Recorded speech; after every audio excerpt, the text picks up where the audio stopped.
Депутаттар партияның діңгегі. Бұл елбасы Нұрсұлтан Әбішұлы Назарбаевтың сөзі. Өйткені халық қалаулылары мұқым елдің мәселесін шешуде еңбек етулері керек. Бүгін облыстық мәслихаттағы Нұр Отан партиясы депутаттық фракциясының отырысында да осы жайттар сөз болды.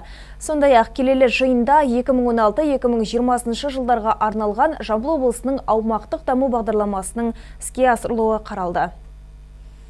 Әуелі болып облыстық экономика және бюджеттік жоспарлау басқармасының басшысы баяндама жасады. 2016-2018 жылдары Жамбыл облысының жалпы өңірлік өнімінің өскендігін тілге тиек етті. Сонымен қатар 2019 жылы 11,9 миллиард теңгеге 8 инвестициялық жоба іске асырылуда десек, 693 жаңа жұмыс орнын құру жоспары тұр. Жалпы ағымдағы жылы 349,9 миллиард теңгеге өнеркәсіп өнімдері өндірілген. Асыраушы агро саланың да әлеуеті артып 20,2%-ға өсіпті. Ал облыстың даму бюджеті 2016 жылмен салыстырғанда 2,1 есеге артқан. Құрылыс саласы да қарқынды жүргізілуде. Пайдалануға берілген тұрғын үй көлемі 395,5 мың шаршы метрді құраған. Аз қамтылған және көп балалы отбасын тұрғын үймен қамтамасыз ету мақсатында 12 жатақхананың құрылысы жүргізіліп жатқандығы тағы бар. Басқарма басшысы газдандыру мәселесіне де тоқталды. Облыстағы 377 елді мекеннің 49%-ына көгілдір отын жетсе, биыл қосымша 5 ауданда 81 елді мекенді газдандыру жұмыстары жүргізілуде. Ауылдардың 54,9%-ы орталықтандырылған ауыз сумен қамтылған. Қалған елді мекендерді қамту ісі келер жылдардың еншісінде. Жалпы өнеркәсіп өнімі көлемі жұмыс істеп тұрған облыстағы 417 кәсіпорын құраса, басым бөлігін ірі және орта 10 кәсіпорын құрап отыр. Онда 42 мың адам жұмыспен қамтылған. Бұл экономикада жұмыспен қамтылғандардың жалпы санының 8,2%. Ағымдағы жылы салада 98 миллиард теңгеге инвестиция тартылып, жалпы инвестицияның 47,6%-ын құрап отыр.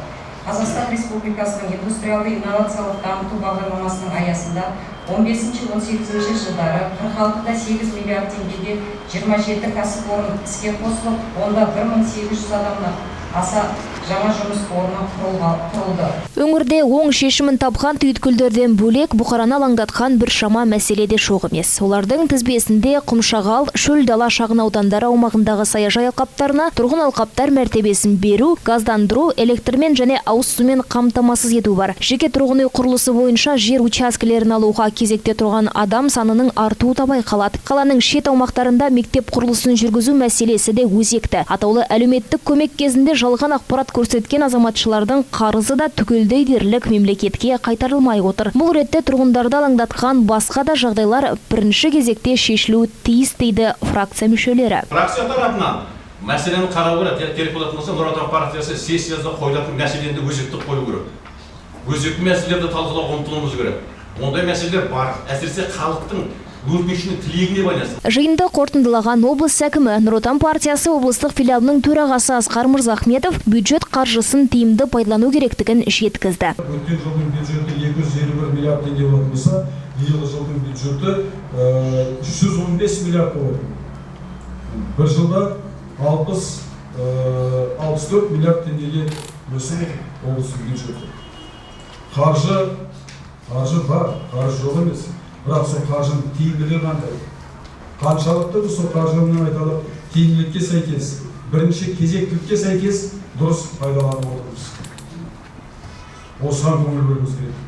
Егер де осыны атқарсақ, онда өңірлік даму бағдарламамызда бізде онда дұрыс орындалған болады, дұрыс қалыптасқан болады. Халықтың жаңа көкейіндегі мәселеде айтылып жылдар шешіліп отырған болады.